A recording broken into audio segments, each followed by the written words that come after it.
Innal hamdalillah wassalatu wassalamu ala Rasulillah. Asyhadu an la ilaha illallah wahdahu la syarikalah wa asyhadu anna Muhammadan abduhu wa rasuluhu wa ba'du. Jamaah salat subuh yang dimuliakan oleh Allah, salah satu syarat diterimanya ibadah adalah ikhlas. Dan ikhlas ini punya penyakit. Penyakit ikhlas adalah riya.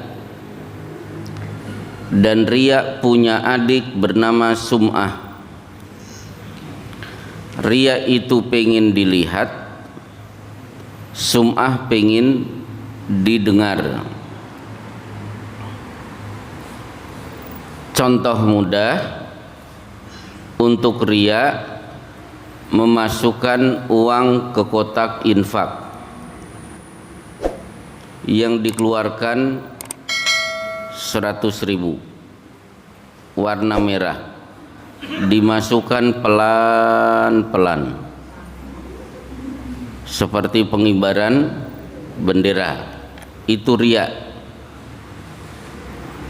Kalau sum'ah pengen didengar, nanti maghrib saya akan kumandangkan adzan dengan suara terbaik, nada dan lagu harus terbaik. Saya akan pilihkan lagu Ros atau Hijaz untuk adzan maghrib. Nah, ini sum'ah, ingin didengar. Baik riya dan sum'ah itu penyakit ikhlas. Dan perlu bapak-bapak ketahui, justru orang yang pertama-tama diseret ke neraka orang-orang seperti ini. Ada 3 kelompok yang pertama kali diseret masuk neraka jahanam. Yang pertama ditanya oleh Allah, "Mada amilta?" Apa yang kamu lakukan di dunia? "Ay Rabbi qataltu fika hatta ustushhidhu." Aku habiskan umurku untuk berperang membela agamamu. Kata Allah, "Kadzabta, kamu bohong. Walakin qatalta li an yuqala jariun." Kamu berperang hanya ingin dikenang sebagai pahlawan, pemberani. Wa qad qila, julukan itu sudah kamu dapatkan dulu di dunia. Kemudian fa umira bihi fasuhiba ala wajhihi hatta ulqiya finnar. Malaikat seret wajahnya dan lempar ke neraka. Orang kedua ditanya, "Mada amilta?" Apa yang kamu lakukan? "Ta'allamtu wa 'allamtuhu." Dulu aku menuntut ilmu dan aku sebarkan ilmu itu. Kata Allah, "Kadzabta, walakin li an yuqala alim." Kamu hanya ingin disebut sebagai seorang alim. Wa qad qila, julukan itu sudah kamu nikmati. Akhirnya sama, diseret wajahnya dan akhirnya dilempar ke neraka. Termasuk yang ketiga, hidupnya dihabiskan untuk banyak bersedekah. Kata Allah, "Kadzabta walakin anfaqta li an yuqala jawad." Kamu hanya ingin disebut-sebut sebagai dermawan. Berarti ini contoh bahwa banyak amal besar bermanfaat untuk banyak orang, ternyata sia-sia, justru membuat dia masuk ke dalam neraka. Berjihad itu bukan main-main. Hanya orang yang punya nyali yang berani terjun ke medan jihad. Kemudian berdakwah itu jangan ditanya, manfaatnya luar biasa. Akhirnya orang kenal halal dan haram, tahu perintah dan larangan. Bersedekah ditunggu-tunggu oleh fakir miskin. Orang dermawan itu ditunggu-tunggu Masjid An-Nur karena Kubah mau dibangun. Itu dibutuhkan Pak dermawan. Tapi faktor riya dan sum'ah akhirnya malah masuk neraka. Berarti orang ini kena pasal amilatun nasibah. Dia beramal begitu banyak, begitu melelahkan. Tasla naron hamiyah, justru yang membuat dia masuk neraka itu karena amal itu. Jadi ada orang masuk neraka bukan karena zina, bukan karena membunuh, bukan karena mati overdosis. Tidak itu saja, ternyata ada penghuni-penghuni neraka masuknya lewat amal-amal soleh, dibutuhkan banyak orang tapi tidak ikhlas karena Allah Subhanahu wa taala. Nah, kemudian saking bahayanya riya sampai-sampai Rasulullah bersabda, inna akhwafa ma akhafu alaikum minal masihid dajjal. Riya itu lebih menyeramkan dari datangnya dajjal. Karena munculnya dajjal ini mengerikan. Bagaimana tidak? 3 tahun sebelum dajjal muncul, Allah hanya berikan air hujan 50% saja di seluruh permukaan dunia. Yang 50% ditahan. 2 tahun sebelum dajjal muncul, Allah hanya turunkan 1/3. Berarti kekeringan di mana-mana. Setahun sebelum dajjal datang, seluruh permukaan bumi sama sekali tidak ada yang turun hujan. Baru masuk tahun keempat, dajjal muncul. Kepada orang yang mau beriman kepada dajjal sebagai Tuhan, maka daerah-daerah itu akan dikirim hujan, karena dajjal punya kemampuan menurunkan hujan ke daerah-daerah yang penduduknya mau mengimani dajjal sebagai Tuhan. Maka daerah-daerah yang mengimani dajjal sebagai Tuhan segera turun hujan, tanam-tanaman akhirnya tumbuh subur, ternak-ternak kemudian beranak pinak, yang menyebabkan banyak orang murtad saat itu. Dan hebatnya dajjal sampai-sampai bisa mengerahkan setan-setan berkeliaran mengetuk-ngetuk pintu rumah kita, menjelma sebagai sosok ayah dan ibu kita yang sudah meninggal dunia, mengajak kita untuk beriman kepada dajjal. Ternyata riya lebih menyeramkan daripada munculnya dajjal. Kemudian saking beratnya riya sampai-sampai dianjurkan berbohong untuk menutupi amal soleh. Silakan bapak-bapak berbohong untuk menutupi amal soleh supaya terjaga keikhlasannya. Contoh, Sa'id bin Jubair ngobrol dengan Husain bin Abdurrahman. 2 orang, beda generasi, satu sahabat, satu tabi'in. Ayyukum ra'al kaukaba al-barihah, yang tadi malam melihat bintang jatuh siapa? Sa'id bin Jubair refleks, saya. Begitu menjawab saya, Sa'id bin Jubair panik. Bintang jatuh itu saat waktunya tahajud. Oh, berarti jangan-jangan dia tahu kalau tadi malam saya sholat tahajud. Akhirnya Sa'id bin Jubair mengatakan, walakinni ludigtu, tadi malam saya bisa terbangun, ludigtu, karena tersengat kala jengking.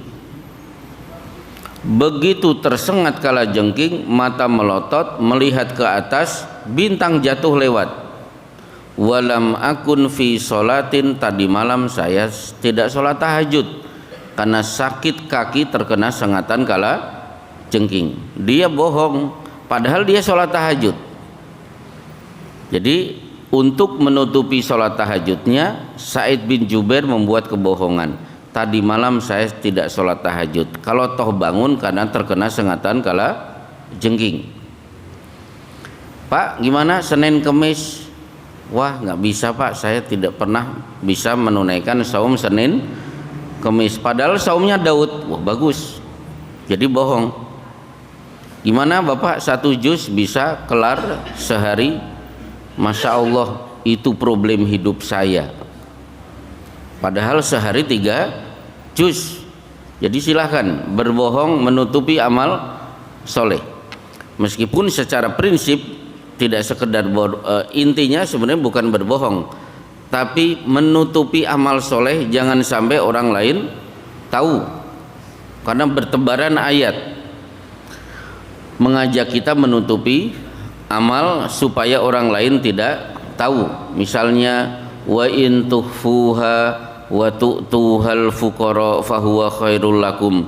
Kalau kamu berinfak sembunyi-sembunyi, tahu-tahu diterima oleh orang fakir, itu cara yang terbaik.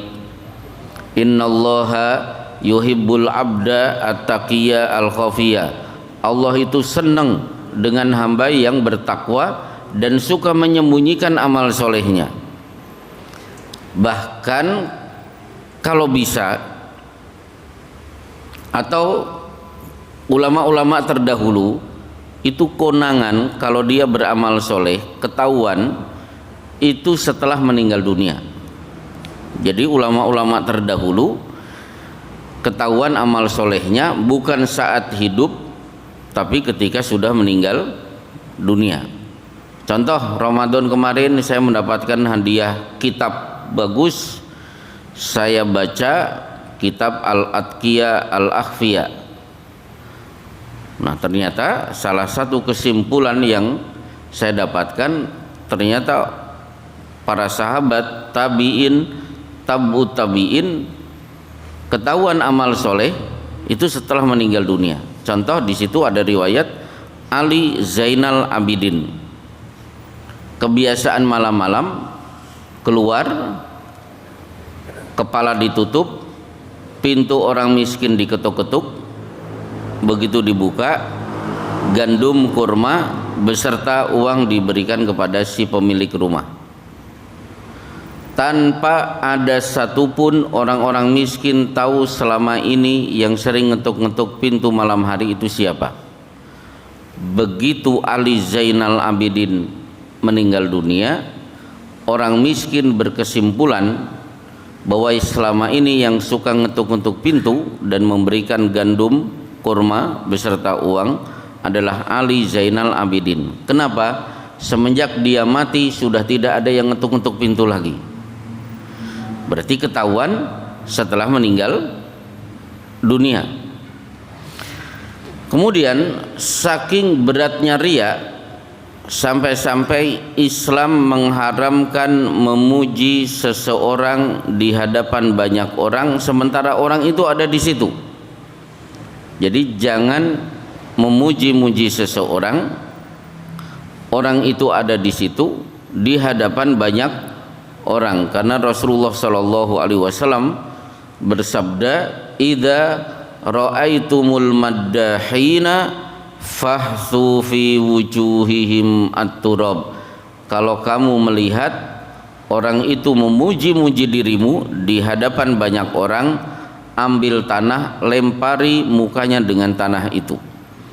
Dalam satu riwayat, laqad qata'ta dhahra unuki akhika.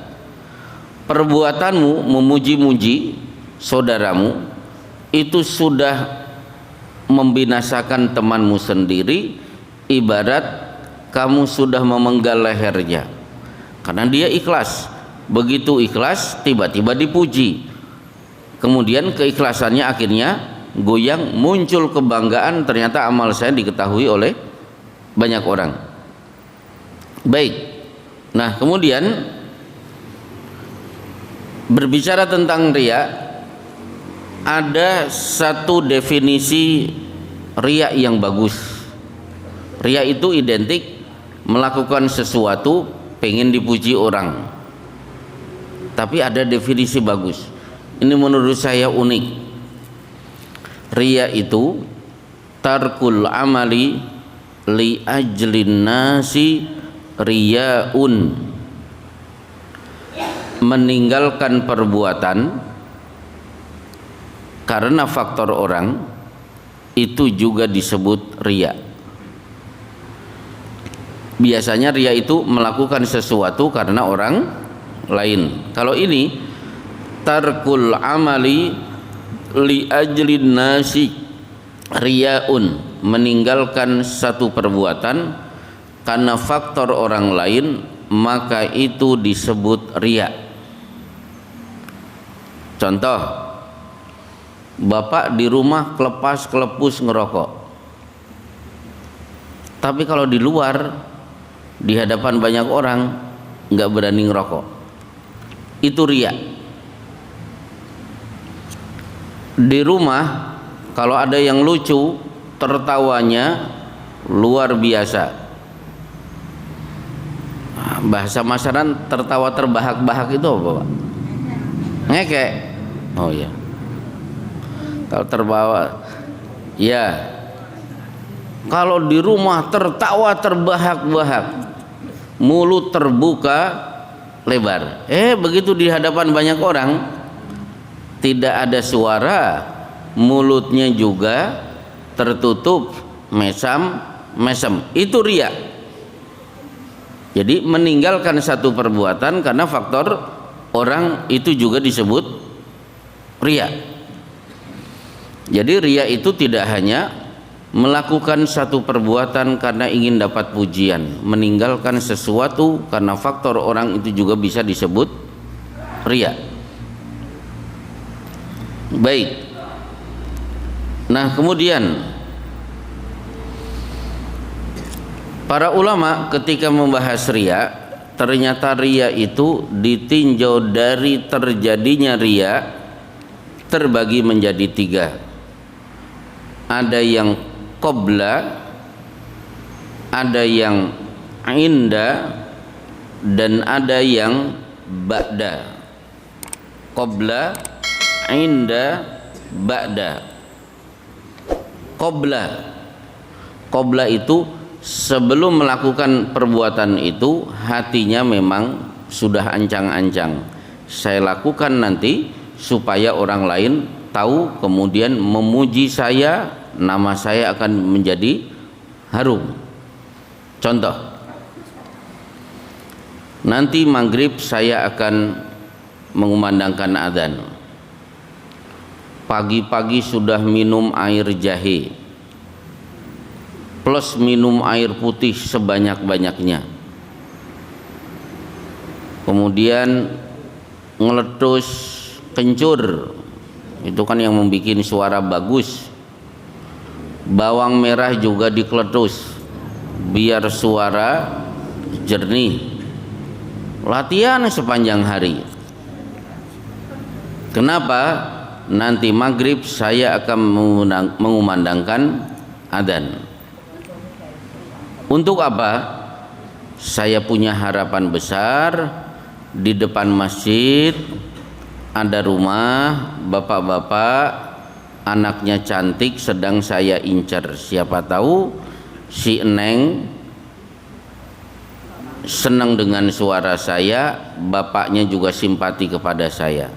Betul, maghrib tiba, sukses dia kumandangkan adzan dengan suara terbaik. Lagu yang dia pilih adalah lagu Sikah, bagus, orang juga senang. Berarti riyaknya qabla, sebelumnya sudah ada ancang-ancang. Akhirnya adzan selesai, sholat maghrib selesai, tengok kanan kiri, lu kok bapak itu tidak ada. Begitu pulang lewat depan rumahnya ternyata tutupan. Tanya kepada tetangga, ternyata bapak itu istrinya, anaknya sudah seminggu pindah ke Medan. Jadi sudah tiwas latihan, ternyata dia tidak mendapatkan apa-apa. Orang ini bisa saja nanti di hari kiamat diseret ke neraka. Itu qabla. Ada yang inda, sebelumnya ikhlas, tapi ketika dia lakukan perbuatan itu tiba-tiba riya datang. Anak muda, Allahu Akbar, datang tahiyatul masjid. Standar surat yang dia baca tidak jauh-jauh dari inna atoina li ila fi quraisin idza jaa nasrullah. Tiba-tiba datang bapak-bapak itu di sampingnya. Putar haluan, yang dibaca bukan li ila fi quraisin, tapi yang dibaca adalah sa'ala sa'ilum bi'adabi waqi, surat Al-Ma'arij. Berarti kan panjang. Ruku subhana rabbiyal azim biasanya dibaca cukup 3 kali, ini dibaca 15 kali. Sebelumnya ikhlas, tiba-tiba saat dia lakukan amal soleh itu riyanya datang. Itu namanya inda, saat. Nah, yang ketiga ada yang ba'da, sebelumnya ikhlas, ketika dia kerjakan ikhlas murni karena Allah, tapi begitu selesai tiba-tiba hatinya goyang, karena setan juga pintar. Saya datang ke masjid untuk sholat Jumat jam 11, orang belum ada, uang 100.000 sudah langsung saya masukkan ke kotak infak, berarti kan ikhlas. Begitu Jumatan selesai, petugas masjid membuka kotak infak, dikeluarkan itu uang, terlihat ternyata yang 100.000 cuma 1 lembar. Hatinya pun mengatakan, ya Allah, ternyata orang yang paling dermawan, paling soleh hari ini di masjid ini adalah saya. Ternyata dia tidak pulang, ikut duduk dengan petugas yang ngitung duit, sambil terus bertanya, Masya Allah ya Pak ya, ternyata ada yang mengeluarkan uang 100.000. Soleh benar orang ini, terus ngomong sambil membuat sindiran-sindiran. Harapannya apa? Yang ngitung duit ujung-ujungnya mengira-ngira bahwa dialah yang mengeluarkan uang 100.000 itu. Berarti riya itu muncul ba'da, sebelumnya ikhlas, saat dia kerjakan ikhlas, tapi rusak ketika selesai amal dia lakukan. Baik.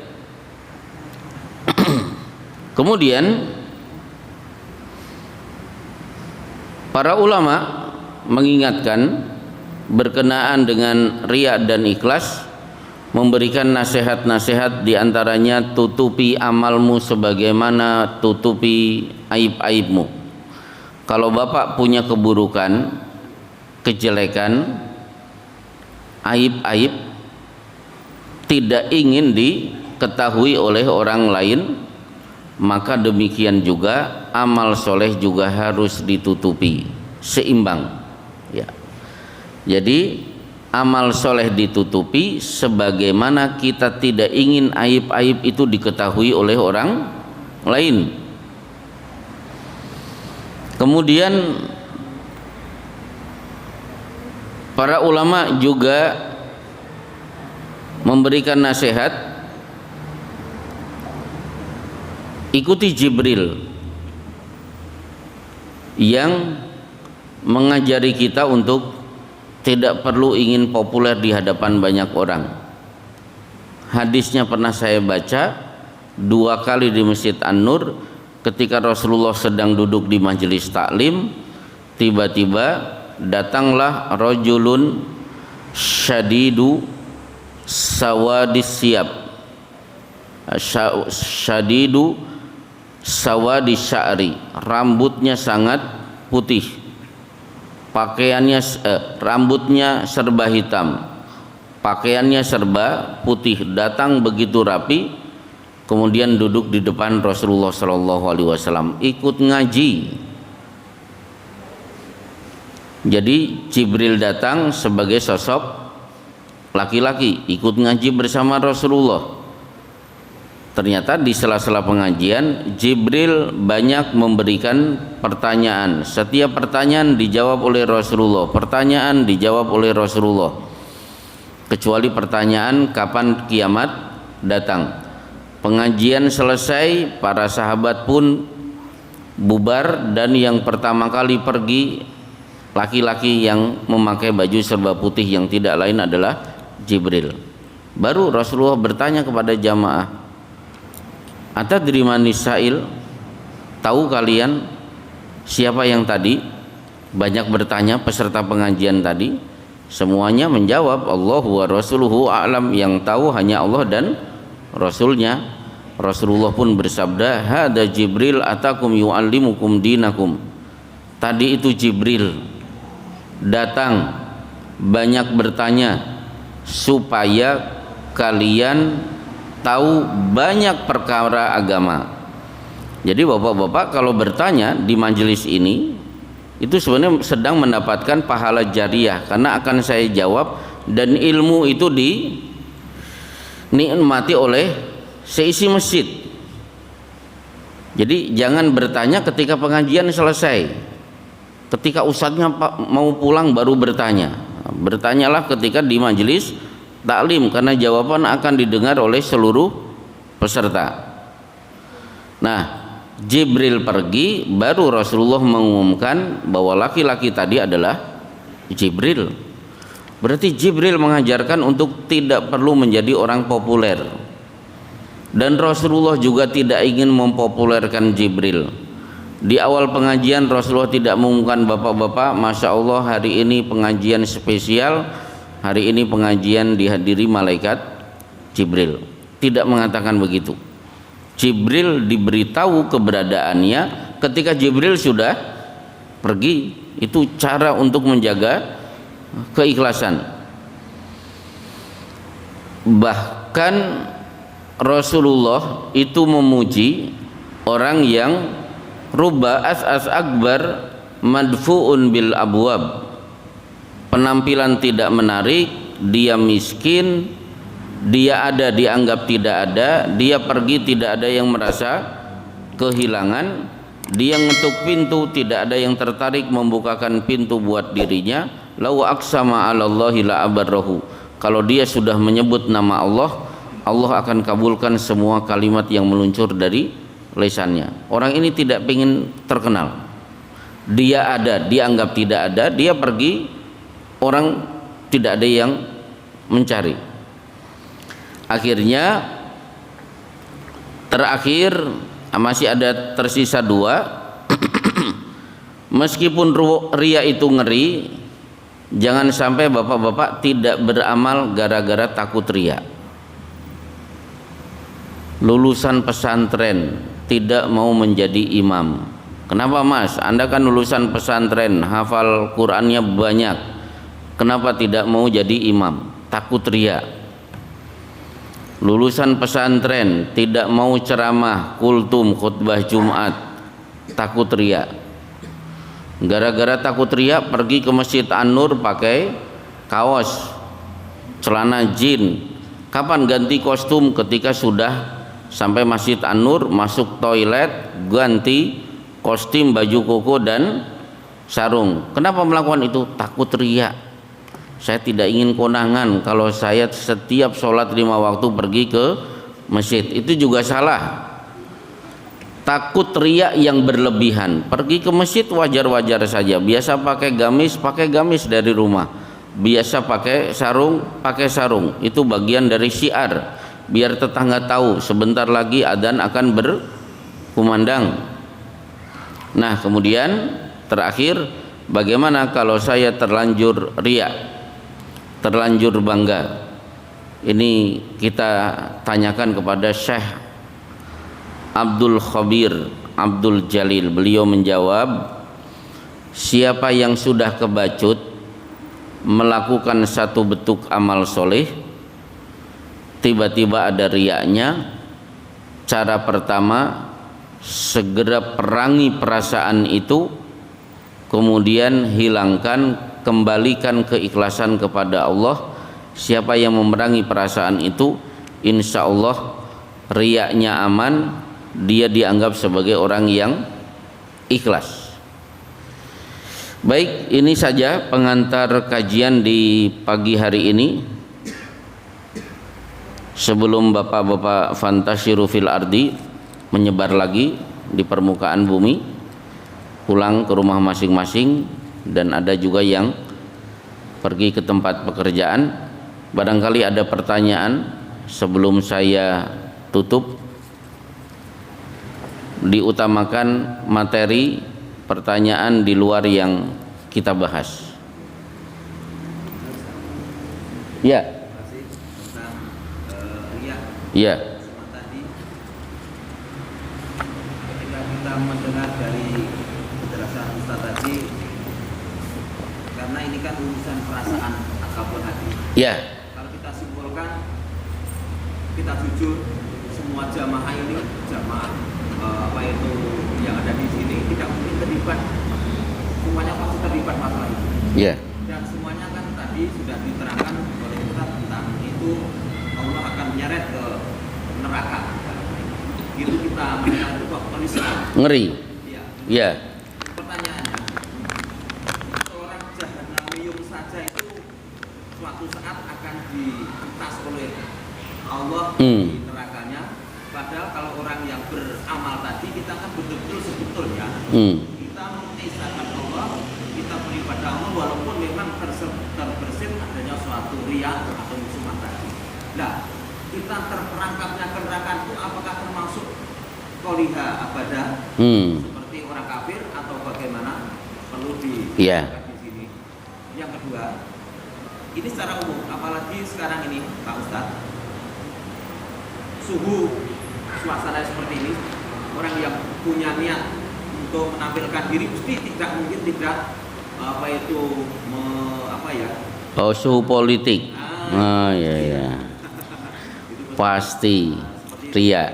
Ya. Terus yang ketiga, tadi kalau ria untuk ibadah, katakanlah, saya mau adzan, saya mau saya hafalkan ini nih.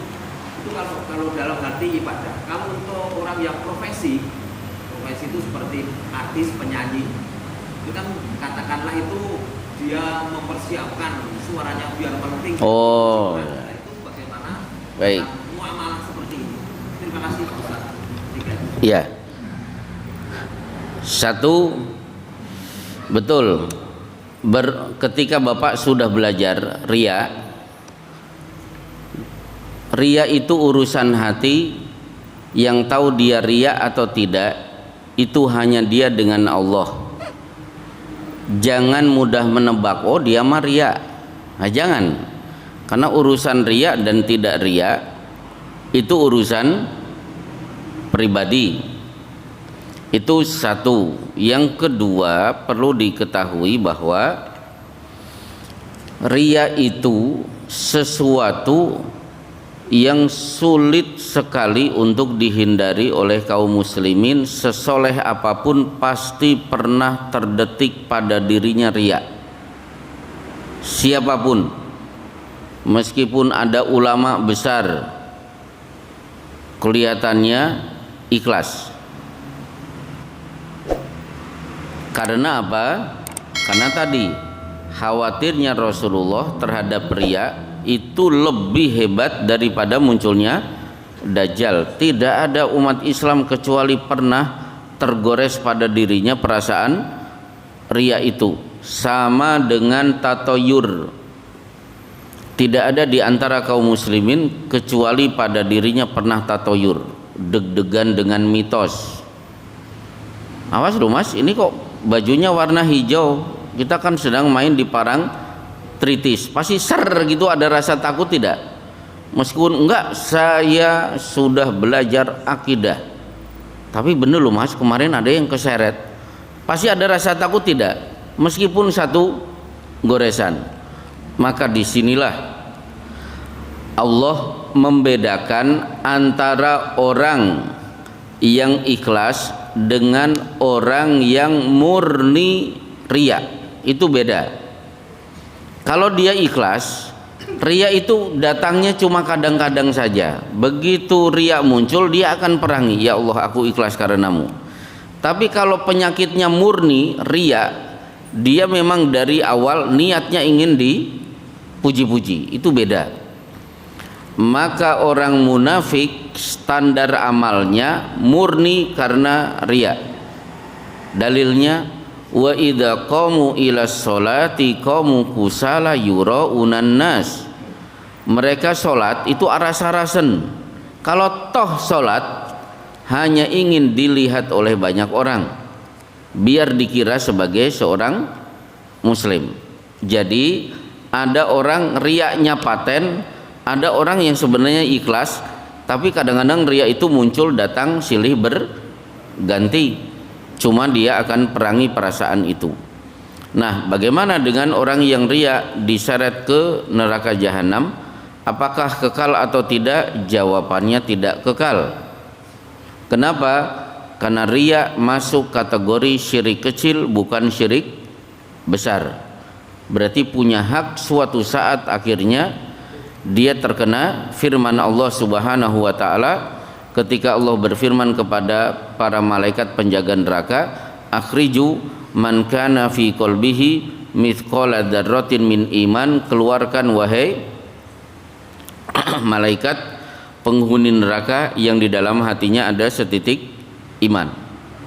Nah, kemudian ada profesi-profesi yang sifatnya keduniaan, boleh riya atau tidak? Harus. Contoh, bapak mau melamar kerja, pasti akan mengeluarkan ijazah, pasti akan menyebutkan apa? Keunggulan, keistimewaan yang saya miliki. Itu tidak dinyatakan sebagai riya. Pemain bola memamerkan apa? Gocekannya biar dapat pujian, itu riya tidak? Bukan, karena ini urusan dunia. Apa jadinya kalau pemain bola takut riya, akhirnya mainnya asal-asalan? Mas, kamu kan hebat bisa menggocek bola, kok sekarang kau tidak melakukan seperti itu? Kemarin ngaji di Masjid An-Nur katanya orang riya masuk neraka. Ya jangan begitu, itu urusan dunia. Gitu ya Pak ya. Nah, termasuk orang yang mau tampil di hadapan banyak orang, urusan-urusan duniawi silahkan riya. Termasuk yang punya produk makanan, minuman, punya produk fashion, baju, kalau bisa diiklankan, harus hukumnya wajib riya, diiklankan, di-share di medsos. Setiap orang datang ngomong, mas saya punya produk, mau tidak membeli produk saya, dan itu tidak bisa disebut riya. Bagaimana dengan suhu politik? Nah, itulah akibat kita mengambil sistem demokrasi, akhirnya memuji-muji diri sendiri, sesuatu yang tidak bisa dihindarkan. Contohnya di Bekasi ada caleg, gambarnya besar, ada foto-foto ketika sedang membagikan donasi buat korban bencana alam, ikut ngangkat-ngangkat barang korban banjir, foto-fotonya banyak. Kemudian tertulis berakhlakul karimah. Wah, disebutkan apa? Keistimewaan, ikhlas, cerdik, tawadu, berakhlakul karimah di bawahnya. Berarti kan dia memuji-muji diri sendiri biar dibaca. Bahkan kadang-kadang berani berbohong. Di tempat kita, kalau saya keluar untuk ngisi pengajian, selalu ketemu gambar itu caleg. Janji-janjinya Masya Allah. Pengangguran, kalau kami jadi, maka pengangguran akan kami gaji sesuai dengan standar UMR. Jalan rusak kami keramik. Bekasi dijamin bebas macet. kami juga berjanji mendatangkan Ronaldo untuk Persipasi, Persatuan Sepak Bola Bekasi. Meskipun orang berkomentar itu semuanya di luar nalar. Memangnya duit punya mbahmu bisa menggaji semua pengangguran? Ada orang Betawi, bapak-bapak, ada lelucon lah. Orang Betawi itu tidak ada yang nganggur, semuanya bekerja. Betul. Mana coba bapak-bapak punya anak, pagi tidur, siang tidur, habis makan siang tidur lagi. Apa komentar bapaknya? Kerja lu, tidur melulu. Nah, jadi tidur itu juga kerja, jadi nggak ada yang nganggur. Nah, baik, jadi untuk urusan dunia silahkan ria. Kemudian terakhir urusan politik memang begitulah, karena demokrasi ria tidak bisa dihindarkan. Dulu pada masa Rasulullah Shallallahu Alaihi Wasallam munculnya pemimpin itu tidak lewat pemilu, seperti Umar bin Khattab ditusuk punggungnya oleh Abu Lu'lu al-Majusi. Akhirnya ketika terluka parah, racun sudah mulai menyebar, 6 orang dipanggil: Abdurrahman bin Auf, Zubair bin Awam, Sa'ad bin Abi Waqqas, Utsman bin Affan, Ali bin Abi Thalib, Tolhah bin Ubaidillah. Umar berpesan, kalau racun ini mengantarku kepada kematian, yang berhak berbicara khalifah pengganti aku adalah kalian berenam. Betul, Umar meninggal, 6 orang ini rapat, muncul kesepakatan Utsman bin Affan sebagai khalifah. Nggak ada kampanye, nggak ada pemilu dan lain sebagainya. Karena dulu sistem syuro yang berhak berbicara siapa yang akan menjadi pemimpin itu hanya orang soleh dan orang yang berilmu, tidak melibatkan seluruh masyarakat. Tapi coba pilpres besok, begal, gali, nggak tahu orang tidak waras ikut dilibatkan lagi tidak? Kelihatannya diikutkan juga. Napi-napi LP Cipinang, LP itu semuanya berhak ikut nyobros. Itulah seremnya demokrasi. Orang-orang jelek, tidak punya akhlak, hidupnya dipenuhi dengan kejahatan, bisa menentukan siapa yang akan menjadi presiden di Negara Kesatuan Republik Indonesia. Bedakan antara syuro dan demokrasi. Syuro hanya orang-orang tertentu, tidak melibatkan banyak orang, cukup 6 selesai, tidak perlu banyak biaya. Wassallallahu ala Muhammad wa ala alihi washabbihi wasallim. Assalamualaikum warahmatullahi wabarakatuh.